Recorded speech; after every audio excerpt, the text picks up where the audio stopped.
ओम हरि ओम। ओम भूमानंदात्मने नमः।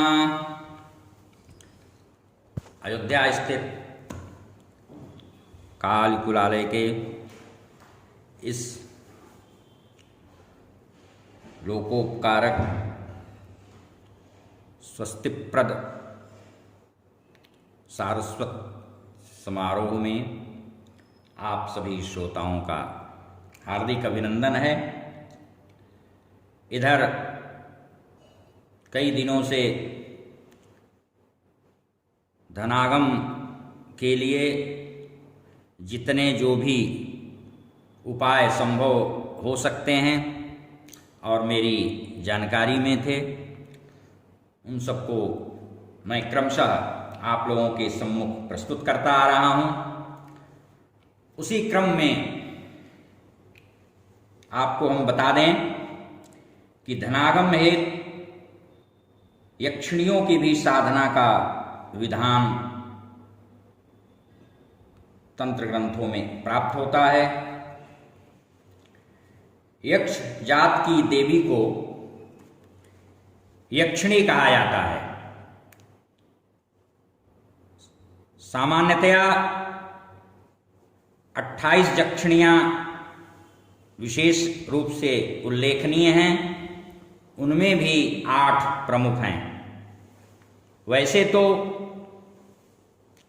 इनकी संख्या इससे भी कहीं अधिक है।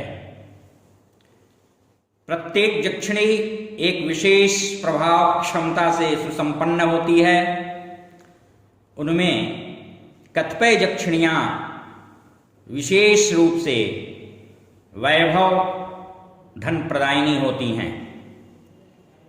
इनमें से विभ्रमा, विशाला, शतपत्रिका, मेखला, लक्ष्मी यक्षिणी, शंखिनी, धनदा और चंद्रिका में लक्ष्मी प्राप्ति कराने की अतुल क्षमता विद्यमान है। या यूं कहें कि अन्य यक्षिणियों की अपेक्षाकृत उक्त कथित यक्षिणियां विशेष रूप से अधिक श्रीप्रदा सिद्ध होती हैं। पीछे भी मैं कह चुका हूं, फिर आज स्मरण दिला दूं कि यक्षिणियों और अप्सराओं का जप मूंगा, स्फटिक या शंख की माला पर ही करना चाहिए। अभाव में रुद्राक्ष का भी उपयोग हम कर सकते हैं। अप्सरा और यक्षिणियों की साधना में सावधानी की महती आवश्यकता होती है, तभी सिद्धि संभाव्य होती है। स्वेच्छाचारिता और मनमुखी ढंग से कभी भी इस साधना में प्रवृत्त नहीं होना चाहिए। बिना गुरु के निर्देश के, मार्गदर्शन के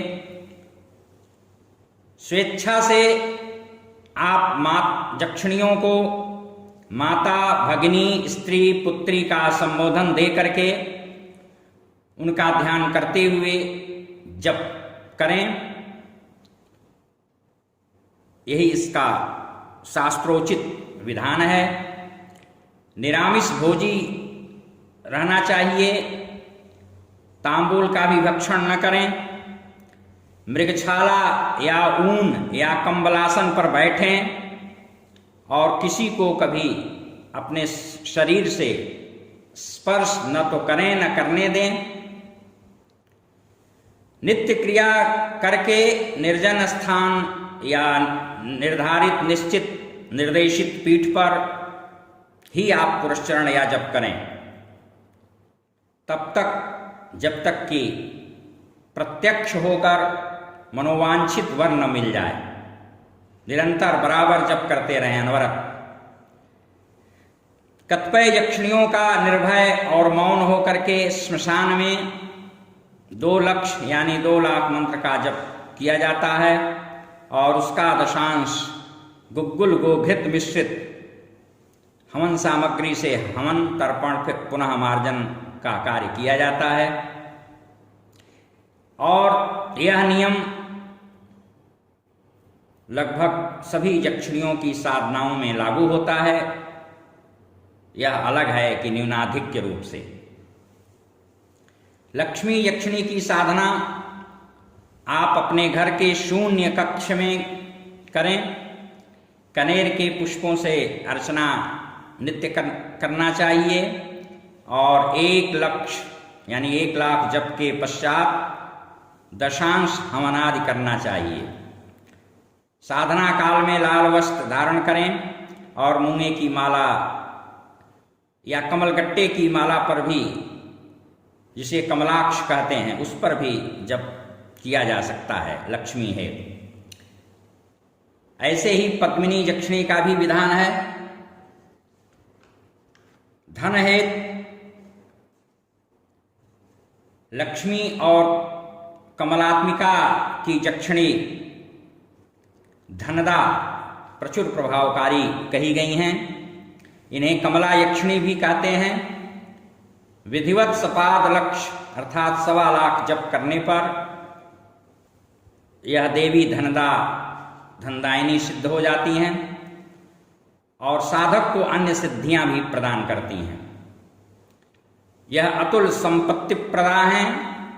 इनका शीघ्र सिद्धिप्रदायक मंत्र 9 अक्षर है, यानी 9 अक्षरों का है, जिसके कुबेर ऋषि हैं। पंक्तिश छंद है।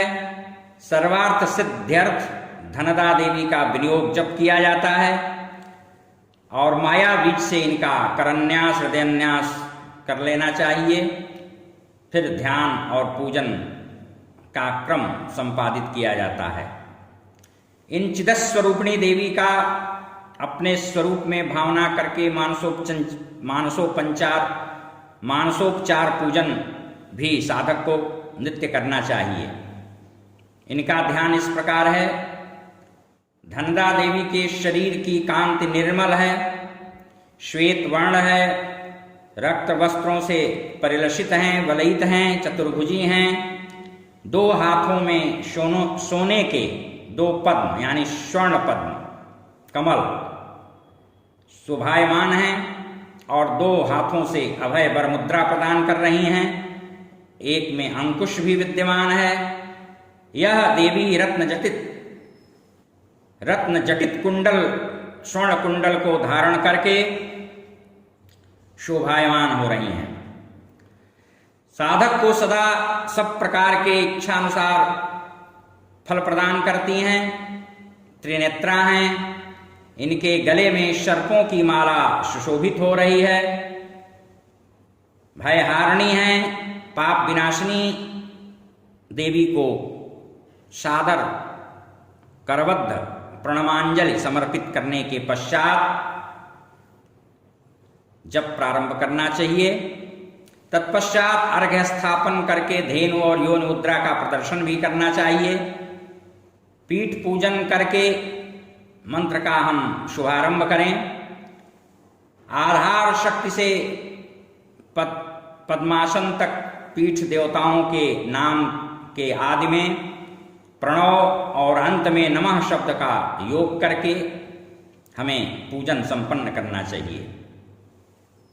पुनः ध्यानपूर्वक मूल मंत्र से आवाहन पूर्वक क्रम से षडंग पूजा को समाप्त करके न्यास करना विहित है।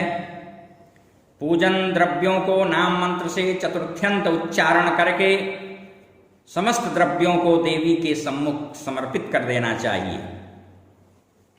शिवालय, कदलीवन, बिल्वमूल यानी बेल वृक्ष के नीचे बैठकर पश्चिमाभिमुख होकर इनका अनुष्ठान करें। हविष्यान्न खाएं और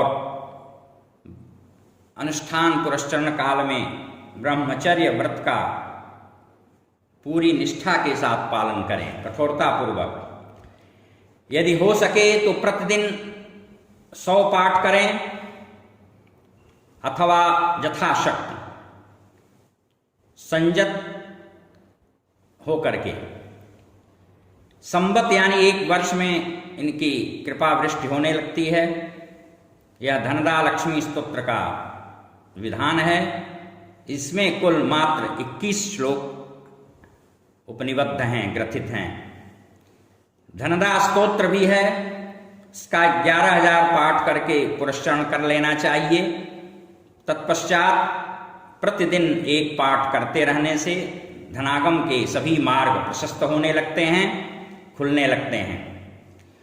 इसमें मात्र कुल 11 श्लोक हैं। एक अन्य स्तोत्र में 16 श्लोक हैं।